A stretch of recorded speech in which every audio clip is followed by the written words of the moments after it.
السلام علیکم دوستو، ہسٹری فیکٹس میں خوش آمدید۔ دوستو، آج ہم تیموجن کی جلاوطنی اور اس کی بقا کی جدوجہد کے بارے میں بات کریں گے۔ وانگ خان نے تیموجن کو اپنے دربار میں بڑی باعزت جگہ دی، اور یہ اس کا حق بھی بنتا تھا، کیونکہ تیموجن اپنی جوانی کے عروج پر ایک شہزادہ تھا اور عادات و اطوار کے اعتبار سے ایک پرکشش شخص تھا۔ اگرچہ فی الوقت وہ جلاوطنی کے دور سے گزر رہا تھا، لیکن کسی بھی اعتبار سے وہ رسوائی یا مایوس کن کیفیت میں نہ تھا۔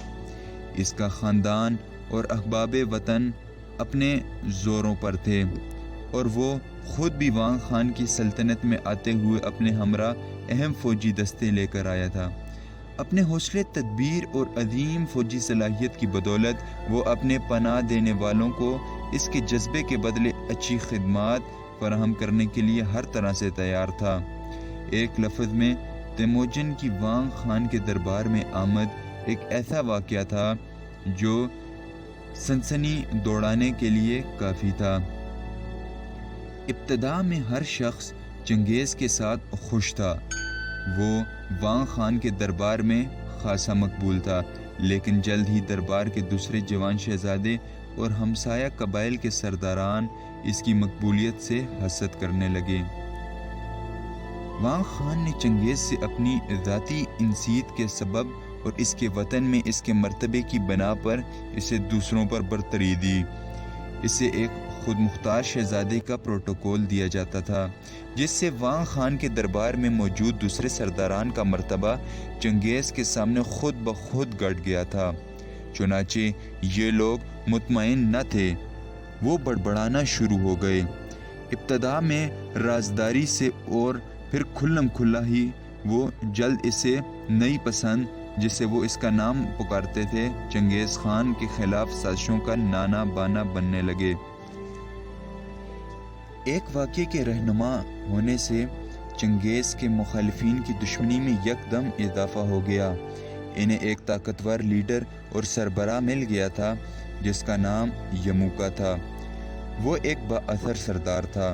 یموکا وانگ خان کی بیٹی شہزادی وسل جین کی زلفوں کا اسیر تھا۔ وہ اس کے باپ سے شہزادی کا ہاتھ مانگنے کی تیاری کر رہا تھا۔ ابھی یہ بات آگے بڑھنے کو ہی تھی کہ تیموجن نمودار ہو گیا۔ شہزادی وسل جین کی تمام تر توجہ اس نوجوان اور پروقار شہزادے کی طرف مبذول ہو گئی، جس کی شخصیت میں بلا کا کرنٹ تھا۔ وہ بلا شبہ اس کے بوڑھے عاشق کی نسبت ایک جوان اور تنومند مرد تھا۔ شہزادی نے اپنے باپ کو یہ ہاور کروانے میں چنداں وقت ضائع نہ کیا کہ وہ یموکا کے بجائے تیموجن کو اپنا خاوند بنائے گی۔ یہ سچ ہے کہ تیموجن کی اس وقت ایک یا دو بیویاں تھیں، لیکن اس زمانے کے دستور کے مطابق اس سے کچھ فرق نہ پڑتا تھا۔ ایشیائی شہزادے اور سرداران اپنی دولت اور حسب نسب کے اعتبار سے جتنی بیویاں چاہے رکھ سکتے تھے، چنانچہ یموکا کو انکار کر دیا گیا اور وسل جین کی شادی تیموجن سے کر دی گئی۔ یموکا غصے میں آگ بگولا ہو گیا تھا۔ اس نے اس بےزتی پر انتقام لینے کی قسم کھائی اور سلطنت میں موجود دوسرے ناراض اراکین، دربار اور جماعتوں سے جو تیموجن اور وانگ خان سے حسد اور بغض رکھتے تھے، گٹھ جوڑ شروع کر دیا، اور تیموجن کی تباہی کے لیے ایک سازش تیار کی گئی۔ سازشوں نے پہلے مرحلے میں چنگیز کے خلاف من گھڑت واقعات گھڑ کر وانگ خان کے کان بھرنا شروع کر دیے، لیکن اس کا خاطر خواہ نتیجہ نہ نکل سکا۔ تیموجن نے اپنی ذہانت، جوش اور ولولے سے اپنے گرد پرانے اور نئے جانبداروں دوستوں کی ایک مضبوط جماعت دربار میں تیار کر لی تھی، جو مخالفین پر بھاری پڑی۔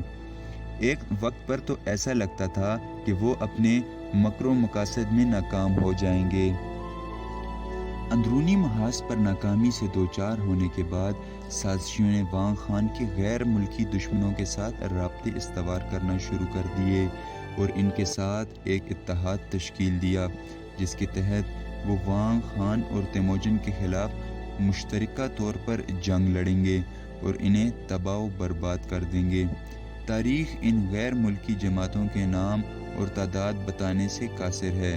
البتہ اس بات کے شواہد ملتے ہیں کہ سازشیوں کی تحریک پر ایک بڑی فوج اکٹھی ہو گئی تھی جس نے وانگ خان کی سلطنت پر حلہ بولنا تھا اور جنگ کے ذریعے مسئلے کا حل ڈھونڈنا تھا۔ مختلف سرداران اور خان جن کے دستوں نے اس بڑی فوج کو تشکیل دیا تھا، اس زمانے کے دستور کے مطابق حلف اٹھایا کہ وہ اس وقت تک چین سے نہیں بیٹھیں گے جب تک وانگ خان اور تیموجن کو تباہ نہ کر دیں۔ انہوں نے حلف درج ذیل طریقے سے اٹھایا۔ وہ ایک میدان میں ایک کھلی جگہ پر اکٹھے ہوئے۔ ان کے ساتھ ایک گھوڑا، ایک جنگلی بیل اور ایک کتا تھا۔ ایک مقررہ اشارے پر وہ تلواروں کے ساتھ ان جانوروں پر پل پڑے اور انہیں ظالمانہ طریقے سے ٹکڑوں میں تبدیل کر دیا۔ جب ان کا کام مکمل ہو گیا تو وہ اکٹھے کھڑے ہو گئے اور درج ذیل الفاظ میں یہ نعرے لگائے: سنو اے خدا، اے آسمان، اے زمین، ہم وانگ خان اور تیموجن کے خلاف حلف اٹھاتے ہیں۔ اگر ہم میں سے کوئی ان کے گرفت میں آنے پر ان پر رحم کرے گا یا انہیں تباہ کرنے کا اپنا وعدہ توڑے گا، ہمارا ابھی وہی حشر ہو جو ہم نے ان جانوروں کا کیا ہے جنہیں ہم نے ٹکڑوں میں تبدیل کر کے رکھ دیا ہے۔ انہوں نے یہ الفاظ ان ذبح کردہ جانوروں کے خون اور جسم کی باقیات کے درمیان کھڑے ہو کر بلند آواز میں کہے۔ گویا تیاریاں نہایت رازدارانہ انداز میں مکمل کی گئیں، لیکن ہواؤں کے دوش پر ان تیاریوں کی بنگ وانگ خان کے صدر مقام قراقرم میں پڑ گئی۔ جب تیموجن نے یہ خبر سنی تو وہ جوش و جذبے سے سرشار ہو گیا۔ اس نے فوراً تجویز دی کہ وہ اپنے دستے لے کر جائے گا اور دشمن کو کھلے میدان میں ان کی گردنوں سے جا پکڑے گا۔ اس نے کہا کہ وانگ خان جتنی سہولت سے اپنی دوست کے فوج کے دستے اس کی کمان میں دینا چاہے دے سکتا ہے۔ اس کی اس تجویز کو وانگ خان نے مان لیا۔ تیموجن اپنے دستوں کے علاوہ وانگ خان کی 1.5 گنا فوج کے ساتھ دشمنوں کی سرکوبی کی مہم پر روانہ ہوا اور اتنی ہی 1.5 گنا فوج صدر مقام کی حفاظت کے لیے چھوڑ گیا تھا۔ وہ سرحد کی سمت اس تیزی سے بڑھا جدھر اس کا خیال تھا کہ دشمن فوجوں کی بڑی تعداد مچدمہ ہے۔ مسلسل کئی دنوں کی پیش قدمی کے بعد وہ وہاں پہنچا جہاں قبل اس کے دشمن اس کی آمد کے لحاظ سے اپنی تیاری کرتے تھے، اور ان کی تیاری مکمل ہونے سے پہلے وہ دشمنوں کے سر پر تھا۔ تیموجن کی ہر جنگی چال میں باغیوں کو لڑنے پر مجبور کرنا شامل تھا، جبکہ جوابی جنگی چال میں دشمن جنگ سے پہلو تہی کرتا تھا۔ اس پہلو تہی کے پیچھے ان کا مقصد وقت ضائع کرنا تھا تاکہ انہیں دوسرے اتحادیوں کی جانب سے جو ابھی نہیں پہنچے تھے ملنے والی کمک دستیاب ہو جائے۔ آخر کار جنگی چالوں اور جوابی جنگی چالوں کے ایک طویل سلسلے کے بعد اب کھلی جنگ لڑی جانے والی تھی کہ تیموجن اور اس کی تمام فوج ایک دن وانگ خان کو اپنے بیچ دیکھ شدد رہ گئے۔ وہ ایک مختصر جمعیت کے ساتھ تیموجن تک پہنچ پایا تھا۔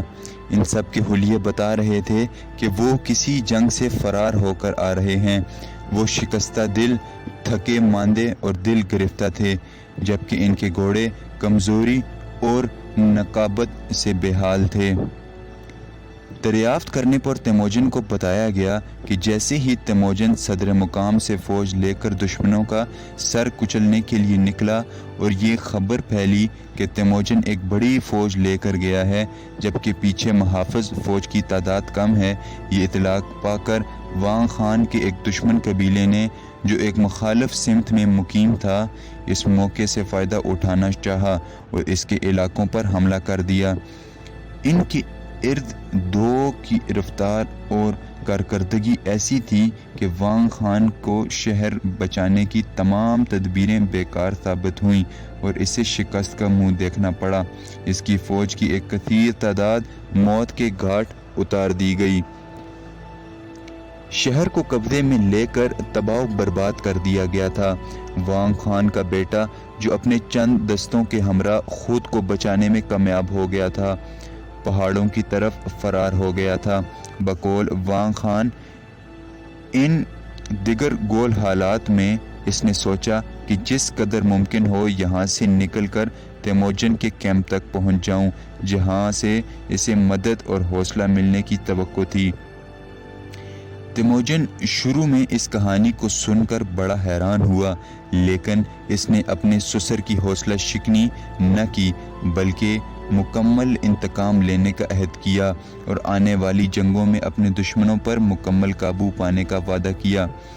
یہ ارادہ کر کے تیموجن جنگی تیاریوں کی تکمیل کے انتظامات لے کر آگے بڑھ گیا۔ اس نے فوج کی کمان وانگ خان کے سپرد کر دی اور خود اس نے فوج کی بہت سے حصوں میں ایک کی کمان منتخب کر لی۔ اس کا حکم کا مقصد یہ باور کروانا تھا کہ فوج میں سردار کا درجہ مرتبے میں اس کے بعد ہے۔ اس حکم کے ساتھ وہ جنگ میں کود گیا۔ یہ جنگ بلا شبہ ایک خونی جنگ تھی، جس کے اختتام پر تیموجن کی جماعت فتح یاب ٹھہری۔ مخالف دستوں کو شکست فاش ہوئی اور انہیں میدان سے باہر دھکیل دیا گیا۔ جنگی اسٹریٹجی کے اعتبار سے تیموجن خود بھی ایک فتح کی تلاش میں تھا جو دشمنوں کے دل میں اس کی ہیبت قائم کر سکے، کیونکہ جدوجہد طویل عرصہ اختیار کر گئی تھی، لیکن ابھی تک نتائج شک و شبہ سے بالا تر تھے۔ مکمل اور متاثر کن فتح کے حصول کے لیے تیموجن کے فوجی دستوں نے آخر کار ایک آخری اور نتائج سے بے پرواہ حملہ کیا اور اس تیزی سے دشمن فوج میں گھستے چلے گئے کہ کوئی شے ان کے سامنے ٹھہر نہ سکی۔ اس بے خوف جنگی چال نے فوجی دستوں کی ایک اس قدر حوصلہ دیا کہ انہوں نے دشمن کے ٹھکانوں کو راکھ کے ڈھیر میں تبدیل کر دیا اور انہیں میدان سے پرے دھکیل دیا۔ مذکورہ جنگ، اس کے بدلتے حالات، جنگی چالیں، تیموجن کا بے جگری سے اپنے دستوں کو لڑانا اس بات کا کھلا ثبوت تھا کہ وہ کوئی معمولی سردار نہ تھا۔ اس فتح کا براہ راست اثر تیموجن کی ملٹری کمانڈر کی حیثیت سے صلاحیتوں پر پڑا اور اس اعتماد کا مظہر تھا جو وانگ خان نے اس کی ذات پر کیا تھا۔ تیموجن کی فتح نے باغیوں کی کمر توڑ کر رکھ دی تھی، لیکن وانگ کے لیے اپنے تخت اور صدر مقام کی بازیابی کے لیے واپسی کا راستہ ابھی تک کھلا نہ تھا۔ اسے معلوم ہوا تھا کہ اس کے بھائیوں میں سے ایک نے عنان حکومت سنبھال رکھی تھی اور اس کی جگہ پر کرا کرم میں اقتدار کے مزے لوٹ رہا تھا۔ اس کے بھائی کا نام آر کیکرا تھا۔ اسے تیموجن کے سرکردہ مخالف رہنماؤں میں سے ایک تصور کیا جاتا تھا اور یہ احساسات فطری اور غلط بھی نہ تھے۔ بادشاہ کا بھائی اس بات کا خواہشمند ہوگا کہ اسے اپنے بھائی کے دربار میں سب سے افضل جگہ ملے، لیکن اگر یہ جگہ کوئی نئی پسند لے جائے تو احساسات کا منفی ہو جانا کسی انجبے کی بات نہ تھی۔ اس نے وانگ خان اور تیموجن کے خلاف ہونے والی سازشوں میں حصہ لیا، بلکہ کئی لحاظ سے اسے ان سازشوں کا سرغنہ قرار دیا گیا تھا، کیونکہ جب وانگ خان کو صدر مقام سے باہر نکلنا پڑا تو اس کے بھائی نے اس کے جاتے ہی تخت سنبھال لیا تھا، لیکن اب سوال یہ تھا کہ وانگ کو تخت پر کس طرح بحال کیا جائے اور اس کے غاصب بھائی کو کس طرح اتارا جائے۔ تیموجن نے اس منصوبے پر عمل درآمد کے لیے تانا بانا بننا شروع کر دیا۔ اس نے جنگ کے بعد اپنی قوتوں پر توجہ مرکوز کی اور دوسرے قبائل کے ساتھ گفت و شنید شروع کر دی۔ یہ قبائل اس سے قبل تز بذب کے عالم میں تھے کہ کس پارٹی کی حمایت کی جائے، لیکن تیموجن کی فتح نے انہیں یہ فیصلہ کرنے میں آسانی فراہم کی۔ اس دوران باغی بھی غافل نہ تھے۔ انہوں نے اثر نو خود کو اکٹھا کیا اور اپنی کوئی ساکھ بحال کرنے کی کوششیں تیز کر دیں۔ آرکیکرا نے قراقرم میں خود کو ہر ممکن حد تک مضبوطی سے قلعہ بند کر لیا تھا اور اسلحے اور گولہ بارود کے انبار لگا دیے تھے۔ اگلے سال کی آمد تک تمام متحارب پارٹیوں نے اپنی تیاریاں مکمل کر لی تھیں اور وہ آخری معرکے کے لیے تیار تھیں۔ ایک بڑی جنگ لڑی گئی جس میں فتح تیموجن کا مقدر ٹھہری۔ آرکیکرا کو قتل کر دیا گیا اور اس کے ساتھیوں کو نکال باہر کیا گیا۔ قراقرم دوبارہ لے لیا گیا۔ وانگ خان فتح مند ہو کر اپنے دستوں کے ساتھ شہر میں داخل ہوا اور ایک مرتبہ پھر تخت پر رونق افروز ہوا۔ بلا شبہ اب وانگ خان کے دربار میں تیموجن کا اثر اور مرتبہ پہلے سے کہیں زیادہ تھا۔ اب اس کی عمر 22 یا 23 سال تھی۔ اس وقت تک اس کی 3 بیویاں تھیں۔ یہ کہنا یقینی نہیں کہ اس کی تینوں بیویاں اس کے ساتھ وانگ کے دربار میں تھیں۔ ایک بہادر اور جوان کمانڈر کی حیثیت سے تیموجن فوج میں بہت مقبول تھا۔ وانگ خان تیموجن پر خاصا اعتماد کرتا تھا اور اس پر انعام و کرام کی بارش کرتا رہتا تھا۔ تیموجن اس وقت تک کوئی ایسی منصوبہ بندی کرتا نہیں نظر آتا تھا کہ وہ اپنے مادر وطن لوٹ جائے۔ تیموجن بہت سالوں تک وانگ خان کی سلطنت یا اس کے دربار میں مقیم رہا۔ اس دوران وہ وانگ کی ملازمت میں رہا اور وانگ کے ساتھ اس کے تعلقات مثالی تھے، لیکن یہ تعلقات زیادہ عرصہ مثالی نہ رہے بلکہ ایک تلخ دشمنی میں تبدیل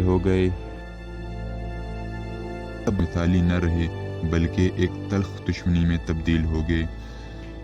جب وانگ خان نے اپنا کھویا تخت و تاج دربار واپس حاصل کر لیا اور لڑائی میں اس کا غاصب بھائی آرکیکرا مارا گیا تھا، بہت سے دوسری باغی سرداران بھی جان سے ہاتھ دھو بیٹھے، لیکن ان میں سے کچھ جان بچا کر نکلنے میں کامیاب ہو گئے تھے۔